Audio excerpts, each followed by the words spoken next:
මම මීට අවුරුදු 4කට කලින් ඒ කියන්නේ 2022 මාර්ච් ඩුබායි වල අවුරුදු උත්සවයකට ගියා තව නළු නිලියන් එක්ක. ඉතින් ওই පද්මේ කියන කෙනාව මම එතනදී තමයි මුලින්ම දැක්කේ.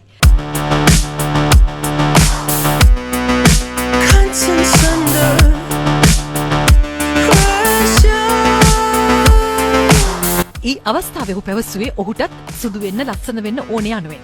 මම හිතන්නේ පොර අරංගාලා ෂුවර්. ඒක තමයි ඔච්චර ලස්සන.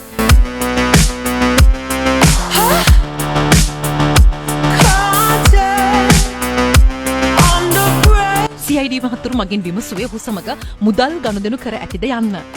never ever. මට එකෙක්වත් කුඩු සල්ලි, නීති විරෝධී සල්ලි, කළු සල්ලි මට අවශ්‍ය නැත.